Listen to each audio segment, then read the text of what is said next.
evaluations, right? They play a part in almost every sense perception. Our world is colored by them. We've recognized at this point that for Nietzsche, and I've described this in previous discussions, and he'll continue to address this point as we progress, but we recognize for Nietzsche that as far as the things in the world, moral phenomena for Nietzsche do not exist, right? There are no such thing as moral, right? There are no such thing as moral phenomena, right? There isn't a reality, and morality is sort of revealed from phenomenal experience. Nietzsche denies that fact, right? There is no morality within inherently phenomenal experience. Nietzsche says, rather, what ends up happening is the idea of moral evaluation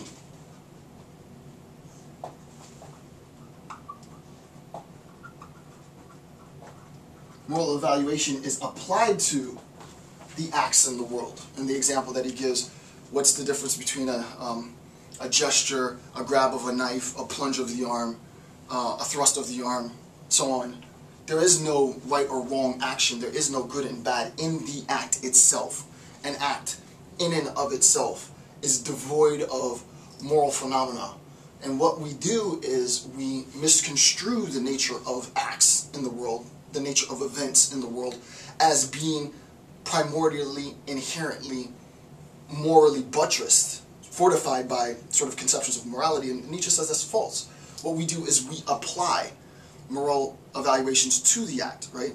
So the extent of moral evaluations applied to the acts and the events in the world, they play a part in almost every sense perception.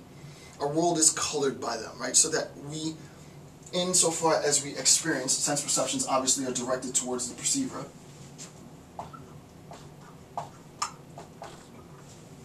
Sense data are applied to the perceiver. And this is actually, I didn't mean to this is sort of coincidental that I ended up drawing this image, but this is exactly what it looks like for Nietzsche, right? It's not the case that moral evaluations or morality adheres within the objective world. The objective world presents itself via sense data to our faculty of perception.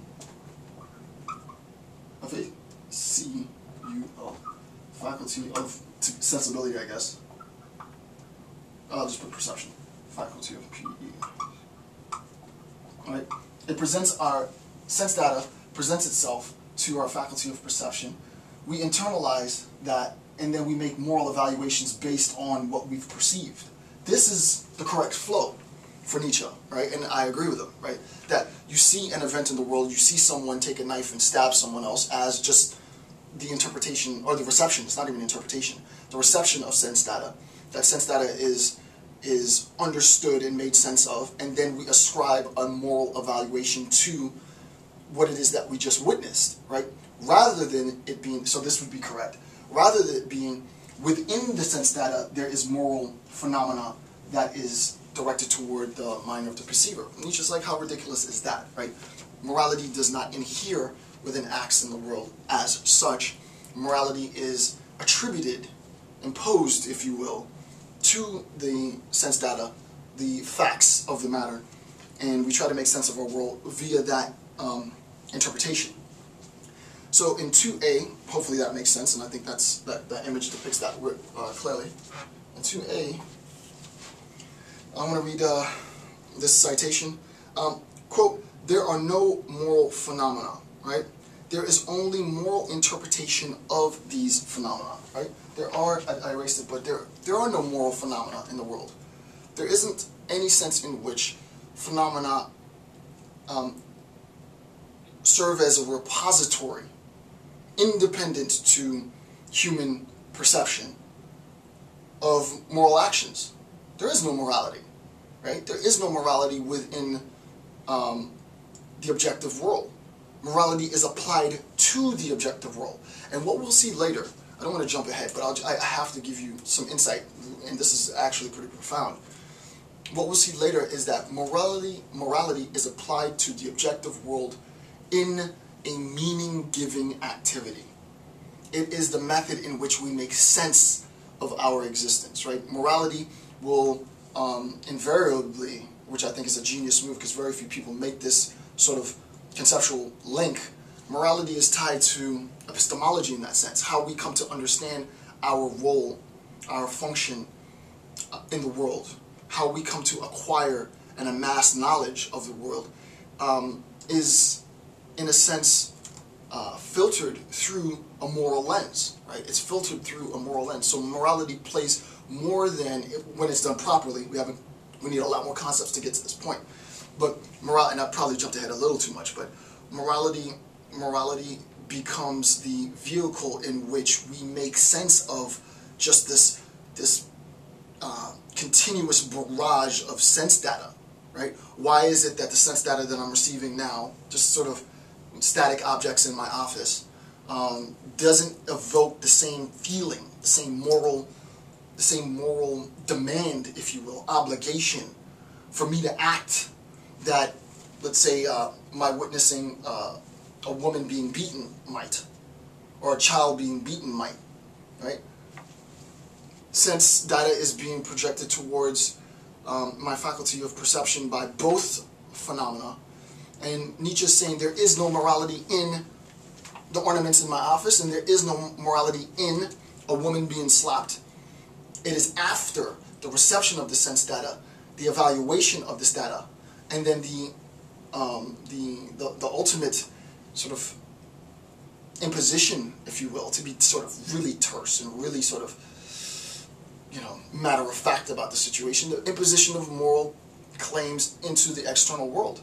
That makes sense of my world. I make sense of my world. I come to understand intent and action, agency and motivation based on the application of these moral evaluations. And it doesn't have to be this grandiose sort of system, right?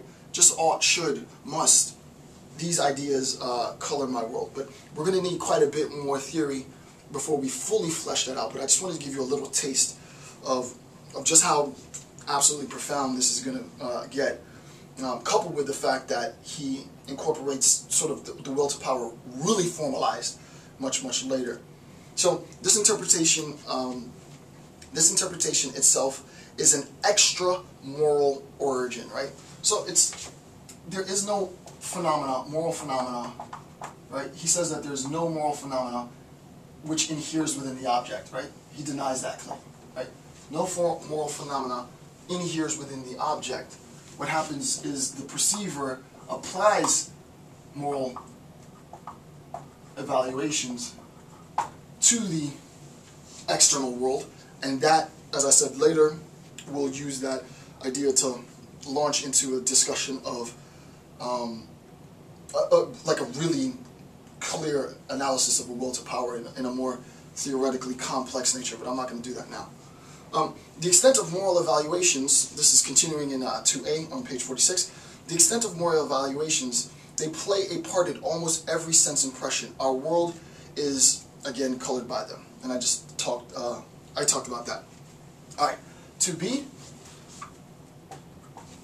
or not to be, analysis. Phenomena, sense impressions are primary, right? So that sense impressions are primary.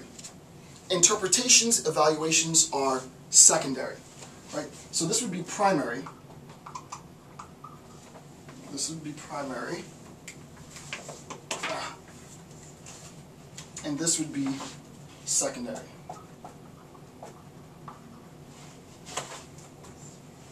And that's just general, right? I mean, that's not a whole sort of hard and fast rule.